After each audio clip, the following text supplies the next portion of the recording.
Hey, Doc, we're going to start in a few. Can you hear me? Sounds good. Perfect.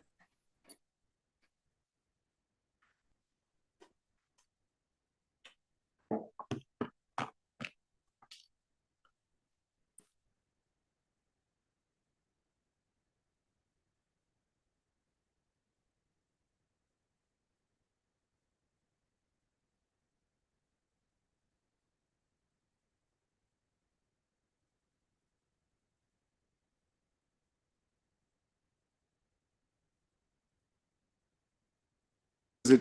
Yeah, we're testing, testing. We can hear him. He can hear us. Yeah, we're all good now. Thanks. Okay, so do we want to go ahead and fire it up, Mr. Day? Good morning. It's 9:44 a.m. We will call this hearing to order. I'll let the record reflect that all members are present and that the doctor is participating from a teleconference location. Dr. Abraham, just for clarification, this matter was indeed posted pursuant to the Brown Act, and Correct. our Yes, individuals, here at LA Care. perfect, and our individuals of the public able to access the location. Correct. Yes. Okay, perfect, perfect. Even though we've commenced at 9:44 a.m., the hearing board will take about a 10-minute or 5 or 10 minute recess to review some supplemental material that was sent to the board last night, and then we will reconvene. So we're going to go off the record, Mr. Day, for about 10 minutes, and then come back and move to items. Okay. Well, we're off the record.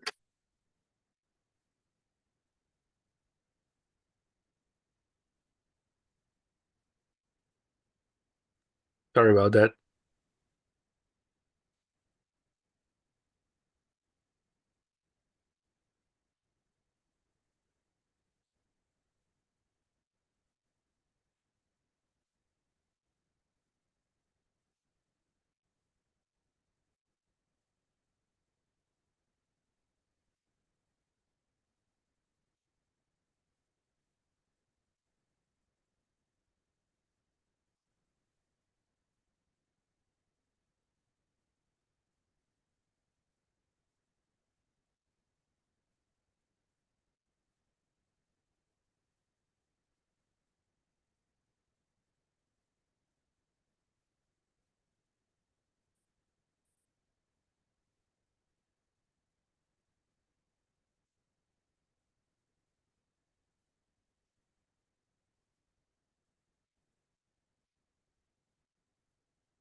All right, Mr. Day, we're going to go back on the record, my friend.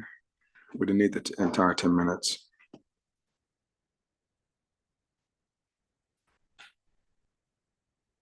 Okay, we're back on the record at 8:47 a.m.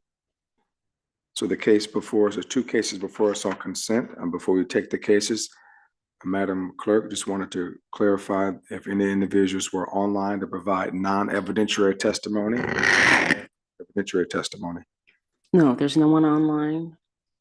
Okay, let the record reflect that no one has sought recognition to provide public comment on our evidentiary testimony.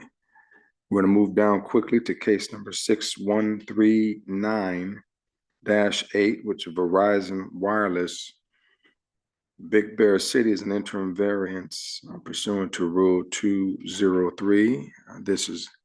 These are bifurcated actions, and so let us take the exhibit. We have the joint stipulation for consent calendar That will be number 1, exhibit number 1.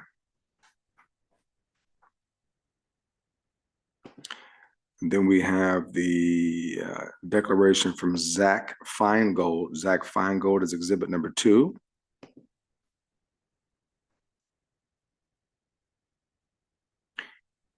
And then there's the findings and decisions,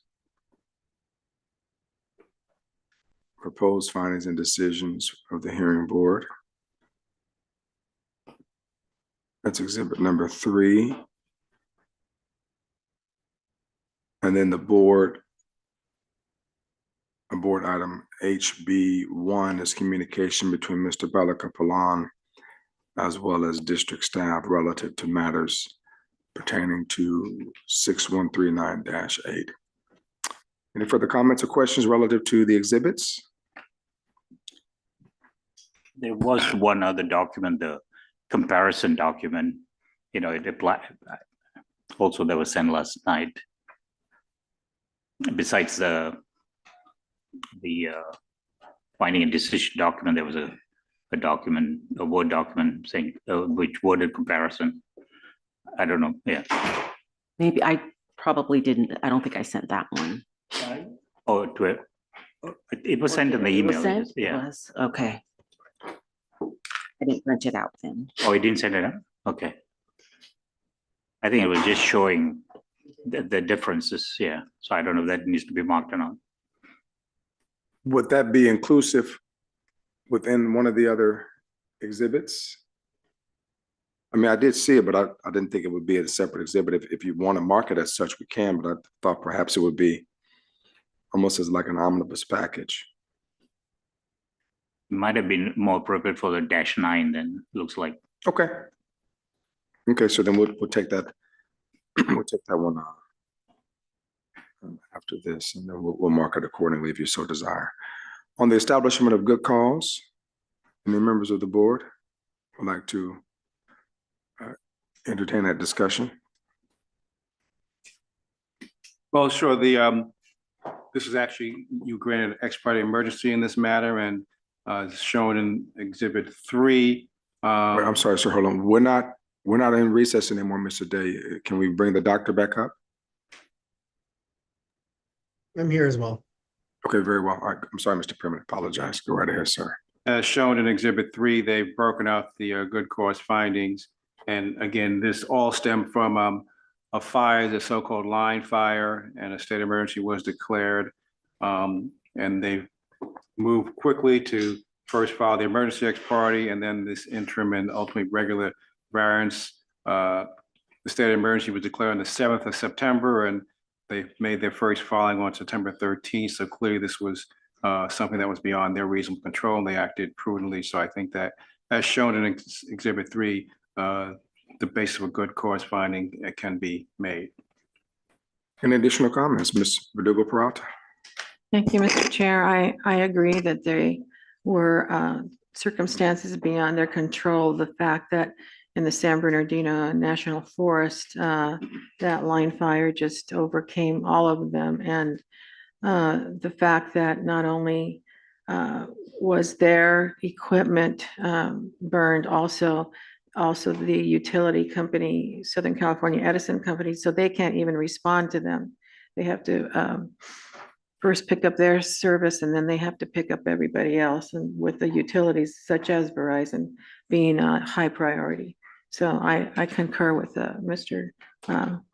Pearman's comments, and I do agree that there is good cause. Thank you.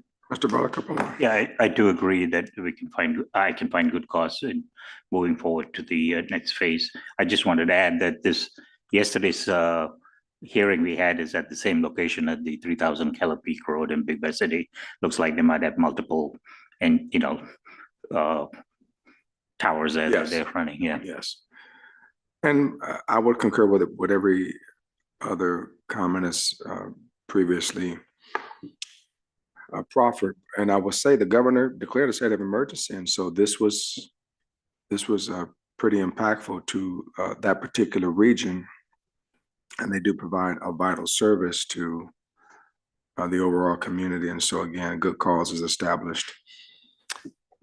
All right, is there a motion laid up on the floor? And if not, I can go ahead and I can provide a motion. Okay, so hold on one second.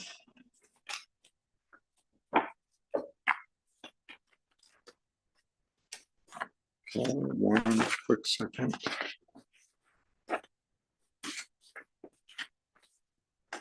All right, in the matter of Verizon Wireless, case number 6139-8, facility ID number 152161, I move that we find good cause to proceed to a hearing for an interim variance in absence of notice to the public based on our discussion and ability to make the findings of good cause.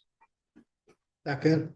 Second by Dr. Abraham. Any further question or discussion on that motion? Hearing none. Dr. Abraham, how do you vote? Aye. Ms. Verdugo Peralta? Aye. Mr. Balakapalan? Aye. Mr. Pearman? Aye. Holly in the affirmative. The matter is approved unanimously, and we will then proceed to the next case. Next case before the, No, sorry, the next phase. sorry, which the is next phase, the next phase. Which is the Yeah. merits of the six. Yes, the merits of six, exactly. All right, so do we want to begin that deliberation on six findings? Yeah, I think just as the findings almost similar, they're in violation. They've exceeded the 200 hours due to the fire. It was beyond the reasonable control because, again, it was a fire that damaged the utility pole, so they lost power. And during the, let me look at the other finding is, and the requiring compliance is unreasonable taking of property because this is much needed engine to provide the power that it needs for the cellular service in the area. So, and denying it would be a practical, the closing or denying the variance would be unreasonable. There's the closing and taking without a corresponding benefit. The emissions are relatively low on a 24-hour basis based on what they calculated because it's a LPG engine, so it's not diesel. So its NOx is about approximately 6 pounds per day if it's based on, if they run for 24 hours, CO is 8 pounds per day and VOC is 6 pounds per day, all approximately if they run it for 24 hours. But they, at this point, they may only run it 1 hour a month for maintenance and testing. So if they, so they're given curtailment, there's a condition that will limit them unless it's an emergency to just 1 hour a month for maintenance and testing. They will also, that will reduce excess emission, and there's a condition that they will maintain a log of the hours and report those runtime to the district by January 31st, 2025, the excess emissions. So for all those reasons, I do find good cause. I'm sorry, I do make, can make the sixth finding to grant the interim variance. All right, any additional comments relative to the six findings? Dr. Abraham, I also agree with granting of the interim variance. Okay, so at this time, we're going to go ahead and I can make the motion if you like. go right ahead, sir. So in the matter of Verizon Wireless, case number 6139-8, I move that we grant an interim variance commencing today and continuing through December 11, 2024, which is the date of the scheduled regular variance hearing from Rule 203B, and specifically condition number 7 of permit number F94141, and for the equipment located at 3000 Keller Peak Road, Big Bear City, California 92314, and the conditions are as listed in the proposed finding a decision document, exhibit number 3, and the access emission, what I stated earlier. That the one other thing, and we can do a separate motion to waive the fees. I think it's included in the finding that the board waived the fee, and they did request. So after this, we can make that. I can make the motion to waive the fee pursuant to 303B, or I can do it now. You know, I can include it in this. That we also, in addition to granting the interim variance, that we also waive the fees because of the declaration of emergency by the governor pursuant to AQMD Rule 303P. Absolutely. Is there a second? Second. Okay, it's been moved by Mr. Balakapalan, second by Ms. Verdugo Prado. Any further question or discussion on this motion? Hearing none. How do you cast your vote, Dr. Abraham? Aye. Ms. Verdugo Peralta? Aye. Mr. Balakapalan? Aye. Mr. Pearman? Aye. Ali casts a vote in the affirmative. The matter is approved unanimously, and we're moving down to case number 6139-9. Multiple exhibits. The joint stipulation for consent calendar, exhibit number 1. Zach Feingold Declaration, exhibit number 2. Findings and decisions, exhibit number 3. Board Member Balakapalan email regarding findings and decisions, exhibit HB1. And then you wanted to insert the other exhibit, or would it be inclusive of? I think it's separate. They did send it as a separate document, the comparison document. Okay, so what would, I do remember reviewing that document, so we'll just simply call it the comparison document as exhibit number 4, and then it'll be uploaded and, whatever supplemental materials subsequent to the hearing. So it is made available to the public as well. Okay, we've marked those exhibits accordingly, and so we're moving down to the establishment of good cause. Any discussion therein? Well, I'll simply state that really this is very similar to the other matter. Unfortunately, the different fire was the cause of the emergency. But again, it started on the 9th of September, and state of emergency was declared that same day. And they made this petition for the emergency and then interim and regular on the 16th. So they moved expeditiously to do so. It was clearly beyond their control. As set forth in Exhibit 3 under the good cause findings. They satisfied the 4 points required thereby. So I think we can find a good cause here to avoid the normal public notice in this matter. Any additional discussion? I agree with Mr. Pearman. Oh, sorry. No, go right ahead, Verdugo Peralta, then Mr. Balakapalan. Thank you. It's pretty much the same thing, only a different fire, different forest. This was in the Cleveland National Forest over towards Orange County.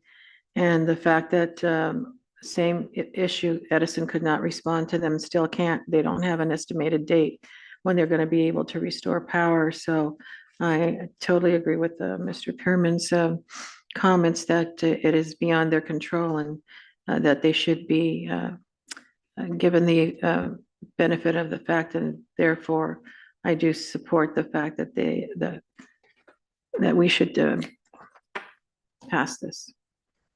Mr. Balakapalan. I agree with what Mr. Pearman stated and what they've stated in their finding and decision document. I too can find good cause to move forward to the next phase.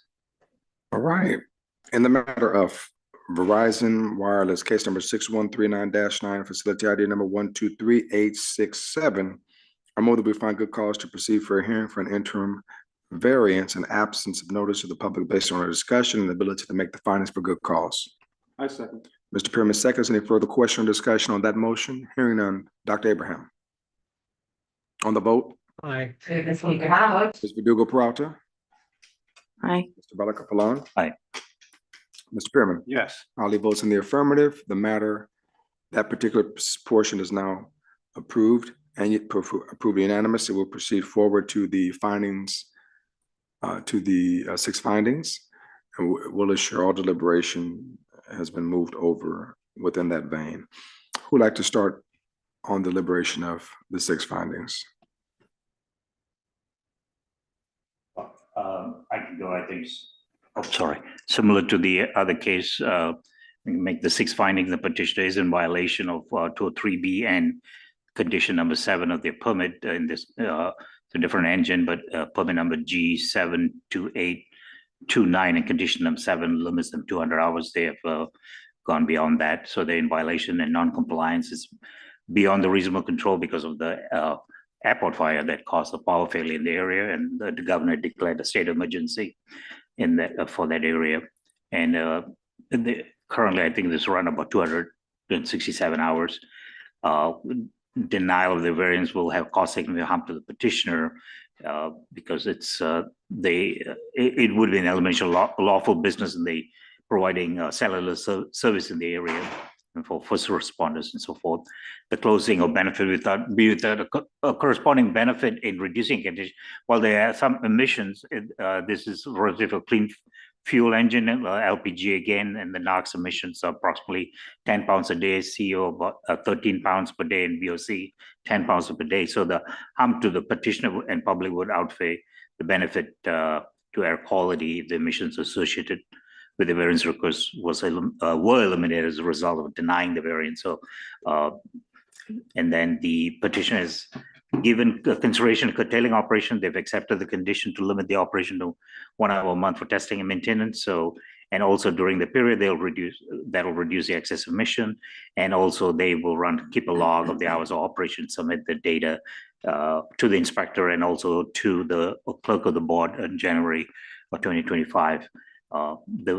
So for all those reasons, I can make the 6 findings necessary to grant the interim variance.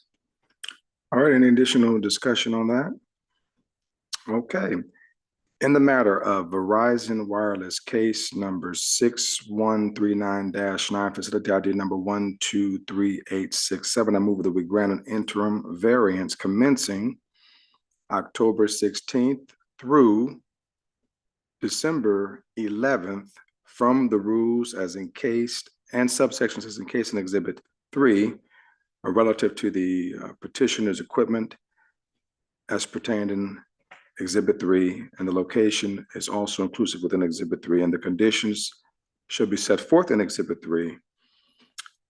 The NOx, COs, and VOCs are as follows. NOx is calculated at 10.8 pounds per day, COs 13.44 pounds per day, VOCs 10.08 pounds per day, inclusive of a fee waiver pursuant to AQMD Rule 303P. Rule 303P. Is there a second? Second. Second by Ms. Verdugo-Pratz. Any further question or discussion on this motion? Hearing none. Dr. Abraham? Aye. Verdugo-Pratz? Aye. Mr. Balaka-Palan? Aye. Mr. Spearman? Aye. Ali votes in the affirmative. This matter is approved unanimously. And folks, you guys have a phenomenal day and see you tomorrow. We're off the record, Mr. Day. This hearing is now closed. 10:06 a.m.